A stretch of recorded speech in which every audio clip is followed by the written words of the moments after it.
Congolaises et Congolais, mes très chers compatriotes, le 3 mai 2021, face aux menaces graves pesant sur l'intégrité de notre territoire et à l'insécurité récurrente vécue par nos populations de l'Est du pays depuis 3 décennies, je proclamais l'état de siège dans les provinces de l'Ituri et du Nord Kivu. En effet, conformément à mes prérogatives consacrées par les articles 69, 85, 144 et 145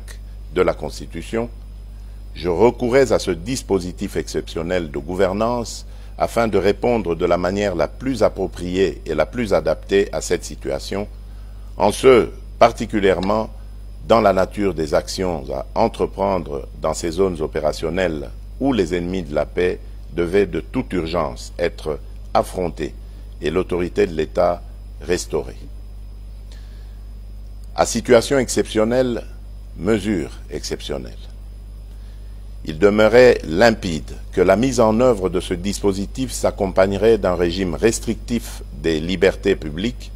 non sans incidence sur le mode de vie habituel de nos populations, immédiatement sensibilisées à consentir à d'importants sacrifices en guise de soutien patriotique à cette lutte pour la survie de notre nation. C'est pourquoi, 2 années et 4 mois après l'entrée en vigueur de ce régime d'exception aux conséquences tout aussi exceptionnelles sur le quotidien des populations sur terrain, et à la suite de plusieurs rencontres avec des sénateurs, les députés nationaux et les députés issus des 2 provinces, ainsi que des rapports de mission d'évaluation effectués par le Premier ministre, j'apercevais clairement le besoin d'une réflexion approfondie impliquant tous les acteurs concernés sur la question en vue d'obtenir les recommandations les mieux indiquées au sujet de la situation juridico-politique rencontrée dans ces 2 provinces. Cette réflexion devait toutefois avoir lieu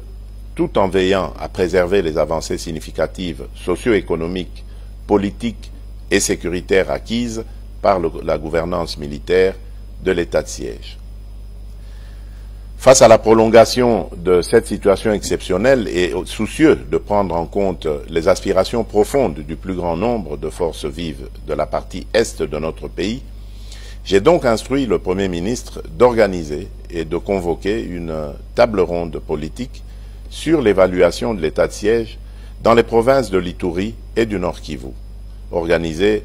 du 14 au 16 août 2023 à Kinshasa. Cette table ronde que j'ai voulu inclusive a connu, en plus de la participation des élus nationaux et provinciaux issus des provinces concernées, des délégués des institutions nationales, la participation active des forces vives d'autres provinces de la République,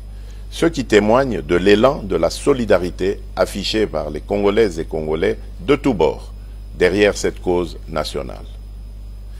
Mes très chers compatriotes, mus d'un sens élevé de patriotisme et de responsabilité, les différents participants ont travaillé d'arrache-pied durant les 3 journées allouées à cette table ronde pour proposer une option concertée en vue de pacifier définitivement les provinces de l'Ituri et du Nord Kivu, et ce, au regard de l'évolution du contexte sécuritaire, politique, économique et social. C'est ici le lieu de saluer l'engagement et le dévouement de tous les participants qui ont abattu un travail de qualité pour la cause nationale afin que les conclusions permettent aux institutions de donner une orientation nouvelle à cette mesure exceptionnelle. Mes très chers compatriotes, en ma qualité de garant du fonctionnement régulier des institutions de la République et de la continuité de l'État, j'ai examiné en toute responsabilité l'ensemble des recommandations formulées dans les 3 commissions de la table ronde. Après avoir échangé avec les responsables des institutions de l'État et entendu le Conseil supérieur de la Défense, j'ai pris la ferme résolution de conduire, sans atermoiement funeste, mais sans précipitation inconsidérée non plus, les populations des provinces de l'Ituri et du Nord Kivu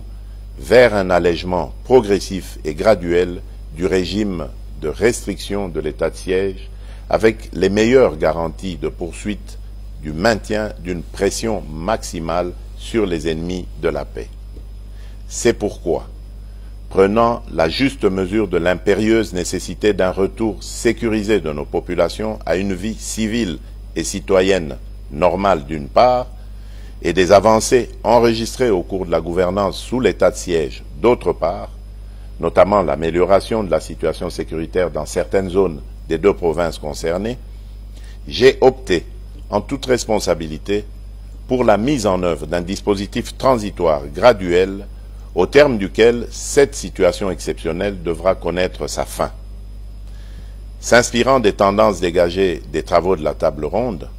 ce dispositif transitoire consistera au rétablissement de l'autorité civile dans les entités territoriales décentralisées et déconcentrées qui sont déjà sécurisées et sous contrôle des forces armées de la République démocratique du Congo. Ce qui implique la levée des restrictions des libertés constitutionnelles de tous les citoyens et plus particulièrement la libre circulation des personnes et de leurs biens en mettant fin au couvre-feu, la liberté d'association, de manifestation pacifique et de réunion dans le strict respect des conditions légales. Ceci est d'autant plus important que les différents acteurs engagés au processus électoral ont droit à y participer pleinement et sans entrave aucune. Dans le même ordre d'idées, j'engage le gouvernement central à régler, sans délai, les arriérés d'émoluments des animateurs des institutions provinciales mises en veilleuse par l'état de siège, tel que cela leur est garanti par l'ordonnance numéro 21/016 du 3 mai 2021 portant mesures d'application de l'état de siège. Il va sans dire qu'en plus de leurs compétences matérielles, les juridictions civiles, du reste compétentes pour gérer les contentieux électoraux, recouvrent le plein exercice de leurs compétences répressives, à l'exception de quelques préventions liées à la sûreté nationale qui relèveront, elles, des juridictions militaires. Mes très chers compatriotes, après l'état d'urgence sanitaire, les mesures de ce dispositif transitoire et graduel de l'état de siège nous conduisent dans une nouvelle expérience constitutionnelle de gestion des situations d'exception. Elles marquent notre détermination à défendre jusqu'à la dernière énergie notre intégrité territoriale, notre souveraineté et notre dignité comme peuple. En effet, nous sommes un peuple qui a su démontrer, tout au long de son histoire, une capacité de résilience hors du commun face à l'adversité pour défendre les idéaux de paix, de justice, de dignité et d'unité. J'invite la population des provinces de l'Ituri et du Nord Kivu à accompagner et à soutenir les autorités civiles et militaires dans l'accomplissement des mesures de ce nouveau dispositif en vue de garantir l'avènement d'une paix durable sur toute l'étendue de notre pays.